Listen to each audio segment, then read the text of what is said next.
नमस्कार दोस्तों, मैं Umesh Sharma chart analysis channel पे आपका हार्दिक स्वागत करता हूं। आज की वीडियो में एनालिसिस करेंगे निफ्टी बैंक निफ्टी की। आज की वीडियो में मैं आपको निफ्टी बैंक निफ्टी के ऐसे लेवल देने वाला हूं जिससे आने वाले ट्रेडिंग सेशन में आपको काफ़ी ज़्यादा हेल्प मिलेगी। साथ साथ आपको जो ओवरऑल ट्रेंड है वो बाजार का बताना चाहूँगा, जिससे आपको ये पता चल जाएगा कि आने वाले ट्रेडिंग सेशन में ट्रेंड बाजार का क्या रहने वाला है, जिससे आपको ट्रेड लेने में काफ़ी आसानी हो जाएगी। तो आज की वीडियो काफ़ी इंटरेस्टिंग है, शुरू से लेकर आखिर तक जरूर देखिएगा। चैनल को सब्सक्राइब नहीं करा है तो चैनल को सब्सक्राइब जरूर कर लीजिएगा। तो सबसे पहले हमारे सामने है निफ्टी का चार्ट, और निफ्टी का यहाँ पे हमने 1 आवरली चार्ट आपके सामने लिया है। इससे पहले भी दोस्तों हमने आपसे बात करी थी और आपको बताया था कि भाई निफ्टी में एक डबल टॉप पैटर्न बना है और डबल टॉप पैटर्न जो है वो रेजिस्टेंस के ऊपर बना है। साथ साथ हमने आपको बताया भी था फ्राइडे को कि भी हैंगिंग मैन पैटर्न बना है। इसके अलावा जो हमारा पब्लिक टेलीग्राम चैनल है, हो सकता है आप उसका हिस्सा ना हो तो डिस्क्रिप्शन पे उसका लिंक है, उसको जरूर ज्वाइन कर लीजिएगा। वहां पे भी हमने लाइव मार्केट में बता दिया था, क्योंकि मैं कोई सेबी रजिस्टर्ड एडवाइजर नहीं हूं, मैं किसी तरीके की टिप्स वगैरह नहीं देता और यहाँ पे मैं सिर्फ चार्ट एनालिसिस करता हूँ, जिसको आप समझ के आप अपने हिसाब से अपना ट्रेड प्लान कर सकते हैं। अब जैसे कि आप चार्ट पे देख रहे हैं तो चार्ट पे एक पैटर्न बनाता है जिसको बोलते हैं डबल टॉप पैटर्न, इसको हम शॉर्ट में डीटी बोलते हैं। और इसके अलावा यहाँ पे एक हैंगिंग मैन पैटर्न भी देखने को मिला था, hanging man pattern with double top pattern. साथ साथ कुछ हल्के फुल्के डाइवर्जेंस नेगेटिव देखने को मिले थे, तो हमने बता दिया था कि भाई यहाँ से गिरावट देखने को मिलेगी। तो उस टाइम जो प्राइस चल रहा था यहाँ पे अगर हम देखेंगे निफ्टी का, तो 22,217 के आसपास चल रहा था और आज की जो क्लोजिंग है उसके 100 पॉइंट डाउन हुई है, नीचे हुई है। आज भी देखेंगे निफ्टी जो है ऑलमोस्ट 100 पॉइंट के आसपास गिरावट के साथ बंद हुआ है। तो ये जो रीजंस थे दोस्तों, ये हमें फ्राइडे को ही पता चल गए थे और इसकी डिटेल आप चेकआउट कर सकते हैं हमारे पब्लिक टेलीग्राम चैनल पे, जिसका लिंक नीचे डिस्क्रिप्शन पे है। अब देखो दोस्तों, हुआ क्या था, मैं आपको थोड़ा सा चार्ट पे समझाना चाहूंगा। तो ये चार्ट है हमारा निफ्टी का। अब निफ्टी का मैं एक काम करता हूँ, इसको आप थोड़ा सा कन्वर्ट कर देता हूँ 4 आवरली चार्ट में, ताकि पुराना डेटा भी आपको दिख जाए। अब 4 आवरली चार्ट पे अगर आप देखेंगे तो चार्ट कुछ इस तरीके का आपको दिखाई दे रहा होगा, ठीक है। यहाँ पे आप देखते हैं तो ये एक क्या है, रेजिस्टेंस लेवल है। रेजिस्टेंस के बाद एक स्मॉल डबल टॉप पैटर्न बना, फर्स्ट टॉप सेकंड टॉप, ठीक है। अब देखो एक चीज मैं आपको बता देता हूं दोस्तों, ध्यान से समझ लेना, और ये आपको ना किसी यूट्यूब चैनल पे किसी किताब में मैं गारंटी दे सकता हूँ, ये आपको कोई सिखा नहीं सकता। रीजन उसका क्या है, क्योंकि ना अब ना टेक्निकल थोड़ा सा चेंज हुआ है। चेंज एक्चुअल में है वही, चलता वही है, बट थोड़ा सा ना ट्रिकी हो गया। ट्रिकी का मतलब क्या है, क्योंकि एक ही चीज़ अगर आप हर बंदा पढ़ेगा तो कुछ ना कुछ तो टेक्निकल्स अपने हिसाब से चेंज होंगे ही होंगे। यहाँ पे मुझे ये समझ में आया है कि जब भी एक बड़ा रेजिस्टेंस बनता है, जान लो कोई ट्रिपल टॉप पैटर्न है, डबल टॉप पैटर्न है, कुछ भी है, और एक बड़ा रेजिस्टेंस बना है जो कि क्लैरिटी से सबको दिख रहा है, क्योंकि सब यही बोल रहे थे भाई 22,100 के बाद सीधा 22,400, 500, 600 तक जाएगा बाजार, जाने को जा सकता था। बट कई बार ना बाजार ट्रिक करता है, ऊपर एक हाई बनाता है, फिर नीचे आता है, यहां तक रिटेस्ट करके फिर ऊपर जाके एक डबल टॉप बना देता है, ठीक है, जिसको बोलते हैं डीटी पैटर्न भी बोलते हैं, double top pattern, first top second top इसके साथ बना देता है।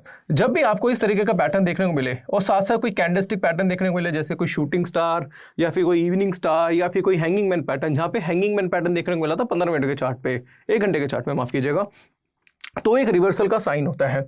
अब इस केस में क्या है, अगर हम देखेंगे निफ्टी के चार्ट पे, तो निफ्टी में भी यही देखने को मिला था, ये एक रेजिस्टेंस था, राइट, रेजिस्टेंस का ब्रेकआउट हुआ, यहाँ पे हैंगिंग मैन बना, बाजार नीचे आया, लगा था कि भाई गिरावट आएगी, फिर बाजार ने तेजी दिखाई और एक डबल टॉप बनाया, अब यहाँ पे बाजार आ गया है। अब आपको लग रहा होगा कि यार ये क्या इस लेवल पे रिटेस्ट कर सकता है, क्या यहाँ से बाजार ऊपर जा सकता है? तो दोस्तों उसको समझने के लिए ना हमें फिर क्या करना पड़ेगा, फिर बड़े टाइम फ्रेम के चार्ट देखने पड़ेंगे और भी ज़्यादा। यहाँ पे हम ना क्या करते हैं, 1 डे का चार्ट लगा लेते हैं, क्योंकि टाइम फ्रेम का कन्फर्मेशन बहुत ज़्यादा जरूरी है, और ये सारी चीज़ें मैंने अपने ऑनलाइन कोर्स में बहुत डिटेल में सिखाई हुई हैं। अगर आप देखेंगे तो यहाँ से आपको first top, second top, third top दिख रहा है, और इससे पहले भी मैं बता रहा था भाई ये जो ट्रिपल टॉप पैटर्न है ना भाई, बहुत इंपैक्टफुल होते हैं, बट हर चीज पिक्चर परफेक्ट नहीं होती। कोई भी बंदा ये नहीं बता सकता कि बाजार जो है 22,200 से ही गिरेगा, कोई ये नहीं बोल सकता कि बाजार जो है 21,800 से ही बढ़ेगा, ऐसा नहीं होता। एक बाजार के जो टारगेट्स होते हैं, जो लेवल्स होते हैं, वो आसपास का एरिया होता है। जब मैं यहाँ पे बोल रहा था कि भाई बाजार में गिरावट आ सकती है, तो बाजार 100 पॉइंट ऊपर हो जाता था, तो लोगों के मैसेजेस आते थे कमेंट बॉक्स पे, और तुम तो कहते नीचे ऊपर है ये, बट आप ये नहीं समझ रहे कि ओवरऑल ट्रेंड क्या है बाजार का। हो सकता है कि आपने 50-60 पॉइंट कमा लिए, जब बाजार में गिरावट आएगी या बाजार का एक ट्रेंड बनेगा तो सारा कुछ गवा भी दोगे आप। शायद आप मेरी बात से ना कहीं ना कहीं कनेक्ट नहीं कर पा रहे होगे, बट मैं आपको बताना चाहूँगा कि बाजार के ट्रेंड को समझना बहुत ज़्यादा जरूरी है। अब यहाँ पे ना ट्रेंड ही समझा था हमने, first top, second top, third top. अब यहाँ पे एक ट्रेंड बना हुआ है ना इस टाइम, ये जो एरिया है, ये एरिया ठीक नहीं है, समझ रहे हो बात को?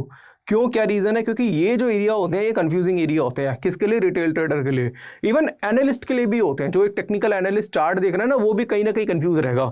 अब एग्जांपल के तौर पे हम यहाँ पे देखते हैं कि भाई बाजार है 22,115 का रेट है, ठीक है, 22,115 का रेट है, ठीक है, किसका, यहाँ पे निफ्टी का। अब कोई बोलेगा 22,115 के ऊपर तेज है, 22,100 का रेट मान के चलो कि यार अब तो तेज आएगी यहाँ से, अब तो बाजार तेज है, बाजार कंसोलिडेट कर रहा है। बट ये जो एरिया होता है ना, ये ऑपरेटर ना ट्रैप करता है यहाँ पे, कहीं ना कहीं आपको थोड़ा सा 22,100 के ऊपर तेज लगेगा, 150 तक ले जाएगा, 160 तक ले जाएगा, एकदम से नीचे मारेगा। रीजन उसका क्या है, क्या चीज़ है, क्योंकि ये जो एरिया से ना कहीं बचना चाहिए, कन्फर्मेशन मैटर करता है। सारी लाइनें हटाता हूँ, अगर आप यहाँ पे देखते हैं तो आपको ढंग की कोई बुलिश कैंडल दिख नहीं रही होगी इस लाइन के ऊपर, यानी कि रेजिस्टेंस के ऊपर। ये बेरिश है, एक बुलिश है, फिर बेरिश है, फिर थर्ड भी बेरिश मिली। तो अगर आप नंबर ऑफ कैंडल्स देखेंगे तो 4 कैंडल्स में से भाई उसमें 3 तो बेरिश है, एक ही बुलिश कैंडल है। तो इसका मतलब इम्पैक्ट जो है वो बेरिश कैंडल का ज़्यादा है, यानी कि नेगेटिविटी है। दूसरी चीज़ अगर आप देखेंगे तो बाजार अगर 22,100 का रेजिस्टेंस है, अगर उसके नीचे भी क्लोज करता है बेरिश कैंडल के साथ, ध्यान में रखना दोस्तों, बेरिश कैंडल के साथ क्लोज करता है तो वो एक तरीके से सेलिंग जोन हो सकता है, यहाँ से कंफर्मेशन आ जाएगी। अब मान लो ठीक है जी, मैं कहता हूँ जी कंफर्मेशन आ जाएगी, मान लो आपने देखा कि यार ट्रेंड नेगेटिव हो गया बाजार का, बट आप बोलोगे कि भाई मेरा स्टॉप लॉस क्या हो सकता है। तो स्टॉप लॉस जो रहता है इस केस में वो रहता है बाजार उसका हाई, जो हाईएस्ट हाई होता है, जैसे कि जो बना है 22,300 का हाई बना है यहाँ पे। मैं ये नहीं कर रहा दोस्तों, मैं कोई टिप वगैरह नहीं दे रहा आपको, यहाँ पे मैं सिखाने की कोशिश कर रहा हूँ आपको। तो ये जो कैंडल का हाई है वो कितना, 22,300 का। तो आपने देखा कि यार प्राइस कितना चल रहा है, 22,115 के 120 के आसपास, आज तो चल रहा था 200 के आसपास चल रहा था सुबह। तो वो एक अच्छी अपॉर्चुनिटी थी 100 पॉइंट के एसएल से, ध्यान में रखना दोस्तों। बट ये चीज़ें तब समझ में आएगी जब आपको टेक्निकल आपने बहुत ज़्यादा बारीकी से जाना होगा। अब आपने सीखा क्या है, रेजिस्टेंस के ऊपर बाय, सपोर्ट के नीचे सेल, ये इंडिकेटर वो इंडिकेटर, पता नहीं मूविंग एवरेज, ये चीज़ ये चीज़ें इतनी काम नहीं करती है, काम करती है बट ये सपोर्टिंग टूल है। कैंडलस्टिक पैटर्न सीखो, चार्ट पैटर्न सीखो, डाइवर्जेंस सीखो, ये चीज़ें ना एक्चुअल बताती हैं कि बाजार में होने वाला क्या है, आप क्या सोच रहे हो और एक्चुअल में जो स्मार्ट आदमी है वो क्या सोच रहा है। क्योंकि आप अगर आप भीड़ का हिस्सा बन के रह गए ना तो आपको भी नुकसान होगा। 90% ट्रेडर को, 95% ट्रेडर को नुकसान होता है, क्योंकि वो उनकी सोच एक जैसी होती है। मैं कहता हूँ मेरा प्रोफेशन, कोई है बंदा डॉक्टर है, कोई कहता है इंजीनियर है, कोई कहता है जी मैं साइंटिस्ट हूँ, कोई कहता है जी मैं बिजनेसमैन हूँ, कोई जॉब पर्सन है, कोई गवर्नमेंट जॉब का है। बट ये लोग आते हैं ना जब ट्रेडिंग करने, इनकी चाहे पर्सनल लाइफ में सोच अलग हो, ठीक है, बट जब ट्रेडिंग करने आते हैं तो बाजार इनकी सोच एक जैसी बना देता है। तो वो एक भीड़ है, बट आपको उस भीड़ का हिस्सा नहीं बनना है, आपको अलग चलना है। तो अलग चलने के लिए आपको अलग टेक्निकल एनालिसिस यूज़ करना पड़ेगा। अलग कुछ नहीं होता वही है, बट आपको थोड़ा सा डेप्थ में जाना पड़ेगा। आपको ना अपने चार्ट से प्यार होना चाहिए, आपको अपने प्राइस को समझना चाहिए। जब तक ये चीज़ें एक दूसरे से कनेक्शन आपका बनेगा नहीं ना, चार्ट का और आपका, तब तक मज़ा नहीं आएगा। सिर्फ इंडिकेटर के भरोसे, सिर्फ कुछ लाइनों के भरोसे अगर चलोगे तो यार कोई फ़ायदा नहीं उस चीज़ का। तो यहाँ पे ना हर चीज़ को आपको ध्यान से समझना पड़ेगा। और आप इसको देखो दोस्तों, जो लास्ट बीरिश कैंडल है ये बहुत इंपॉर्टेंट कैंडल है, और इसने ना बेसिकली सपोर्ट के नीचे जो रेजिस्टेंस था, निफ्टी का रेजिस्टेंस था, उसके ऊपर जाके वापस से वहीं पे क्लोज करा है। तो ये एक मतलब मैं आपको बोलूँगा दोस्तों, थोड़ा सा डेंजर जोन हो सकता है। और जब तक बाजार में तेज़ी नहीं आएगी निफ्टी में, जब तक ये 22,300 के ऊपर सस्टेन नहीं करेगा। और अभी मुझे थोड़ा सा ठीक ठाक नहीं लग रहा है बाजार, तो ध्यान से रहना। बाकी मैं आपको फिर कहना चाहूँगा, मैं आपको कोई टिप वगैरह एडवाइस वगैरह नहीं दे रहा, आप समझदार हो, मेरे से ज़्यादा समझदार हो आप लोग, तो आप समझ रहे हो मैं क्या कहने की कोशिश कर रहा हूँ। दूसरी चीज़ दोस्तों यहाँ पे कि डाइवर्जेंस भी ओवरऑल जो है वो नेगेटिव ही चल रहे हैं, ध्यान में रखना। और जिस दिन ये बार्स जो है ये नेगेटिव में चलना स्टार्ट हो गई, ये ग्रीन में है, बेरिश चलना स्टार्ट होगी, बाकी कंफर्मेशन ऊपर से मिलेगी, तो फिर आप समझ जाओ क्या होने वाला है। तो यार ये न्यूज़ के चक्कर में लोग कि इलेक्शन आने वाला है, ये आने वाला है, यार ये ठीक है, बट उससे इतना ज़्यादा लेना देना नहीं है। अभी जो बाजार का ट्रेंड था ना वो इलेक्शन की वजह से, इलेक्शन आने वाला है, क्योंकि लोग यार देखो बाजार में ना हर बंदा एक बहाना ढूंढता है, चाहे वो टीवी वाले एनालिस्ट हो, चाहे कोई भी हो, हर बंदा बहाना ढूंढता। कल 100 पॉइंट की तेजी हो जाएगी ना, सब इलेक्शन करेंगे, जब गिरावट होगी तो सब चुप हो जाएंगे, फिर कहेंगे अच्छा यहाँ पे कुछ हुआ था, वहाँ पे कुछ हुआ था। तो न्यूज़ तो सिर्फ और सिर्फ बहाने के लिए होते हैं, चार्ट सब कुछ बोल देता है। भाई मैंने जो अपने 15 साल के एक्सपीरियंस में जाना है वो मैंने आपको बता दिया है। थोड़ी सी स्पीड ज़्यादा हो गई है, थोड़ा ज्ञान ज़्यादा हो गया, बट को रिलेट कर लेना। दूसरा यहाँ पे ना बैंक निफ्टी को देख लेते हैं। बैंक निफ्टी में 235 पॉइंट की गिरावट आई है, और यहाँ पे थोड़ा सा हम देख लेते हैं इसे बैंक निफ्टी को। तो बैंक निफ्टी में भी हमने दोस्तों वही चीज़ आपको बताई थी फ्राइडे वाली वीडियो में भी, कि भाई देखो बाजार जो है अभी फ़िलहाल रिटेस्ट कर रहा था, ठीक है, बाजार जो था इस रेजिस्टेंस को रिटेस्ट कर रहा था। बट आपको ये भी बताया था कि अगर इसके नीचे चलना स्टार्ट होता है, ये रेजिस्टेंस लाइन है, इसके नीचे चलना स्टार्ट होता है तो गिरावट भी देखने को मिलेगी। और अभी अगर आप देखेंगे तो बैंक निफ्टी को तो अपने एक यहाँ पे एक सपोर्ट पे चल रहा है जो कि है 46,550 के आसपास। मैं लिख देता हूँ, सपोर्ट जो है बैंक निफ्टी का 46,550 का है, और इसके नीचे अगर एक बीरिश कैंडल बना देता है यहाँ पे, तो दोस्तों फिर आपको पता है कि वहाँ पे आप अपनी सेलिंग अपॉर्चुनिटी भी फाइंड कर सकते हैं।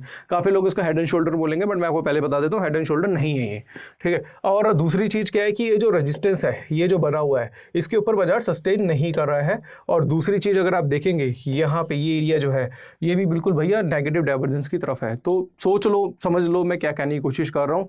और बाकी आप हमारा पब्लिक टेलीग्राम चैनल है जिसका लिंक डिस्क्रिप्शन पे है, ये हमारा पब्लिक टेलीग्राम चैनल है, इसको ज्वाइन कर लीजिए कि लाइव मार्केट में अपडेशन आपको यहाँ पे मिल जाती है। दूसरा, अगर जो अभी मैं समझा रहा हूँ, क्योंकि देखो मैं खुल के नहीं बोल सकता ना, मैं स्टॉक के बारे में बात कर सकता क्योंकि I am not a SEBI registered adviser. बाकी दोस्तों ये हमारा कोर्स है, ये आप ज्वाइन कर सकते हैं अगर आपको सीखना है, सीखने के लिए कुछ करना चाहते हैं तो 7,999 का कोर्स है, 28 वीडियोस है, 10 आवर्स का कोर्स है जिसमें candlestick, chart pattern, indicator, Dow theory, LED theory, time frame का combination, demand supply psychology, price action बहुत डिटेल में सिखाया गया है। दोस्तों यहाँ पे बाय सेल कैसे करना है, स्टॉप लॉस टारगेट कैसे लगाना है, स्विंग ट्रेडिंग कैसे करनी है, BTST ट्रेड कैसे करना है, ये सारी चीज़ें ना इसमें सिखाई हुई है। साथ साथ हमारा एक प्राइवेट टेलीग्राम चैनल मिलेगा। इसके अलावा कोई डाउट है, कोई क्वेरी है, मुझे कॉल कर सकते हैं, व्हाट्सअप कर सकते हैं, डायरेक्टली कॉल मेरे से ही होगी। इसमें बहुत सारी एनालिसिस है, बहुत सारी स्ट्रेटजीज है जो टेक्निकल एनालिसिस के कोर्स में सिखाई है। मेरा 16 साल 15 साल का जो एक्सपीरियंस है वो सब यहाँ पे मैंने झोंका हुआ है। साथ साथ ऑप्शन स्ट्रेटजी का कोर्स है और टेक्निकल एनालिसिस प्लस ऑप्शन का कॉम्बो कोर्स भी आप ले सकते हैं। स्क्रीन पे आपको एक नंबर दिख रहा होगा, उस पर कॉन्टैक्ट करिए, तो ऐप का लिंक डिस्क्रिप्शन पे, उसके थ्रू भी कोर्स ज्वाइन कर सकते हैं। दोस्तों आपको बोलना चाहूँगा कि देखिए सीखना बहुत ज़रूरी है, जब तक सीखेंगे नहीं कुछ होने वाला नहीं है। और सीखना हमेशा कभी भी बंद नहीं करना। मैं आज भी दोस्तों सीख रहा हूँ, 15 साल के एक्सपीरियंस के बाद भी। मुझे अगर एक छोटे बच्चे से भी सीखने को मिले, चाहे स्टॉक मार्केट हो, चाहे कुछ भी हो, चाहे कोई स्पोर्ट्स हो, चाहे कुछ भी हो दोस्तों, अगर मुझे कुछ अच्छा सीखने को मिल रहा है तो मैं हमेशा ग्रैब करने की कोशिश करता हूँ। अगर आप भी ग्रैब करने वाली आप अपनी आदत रखोगे, क्योंकि देखो a day when you realise that कि आई नो एवरीथिंग, तो वो बस आपका एक फॉलिंग वाला स्टेज आ जाएगा। तो हमेशा सीखते रहो, एक स्टूडेंट की तरह रहो, ठीक है।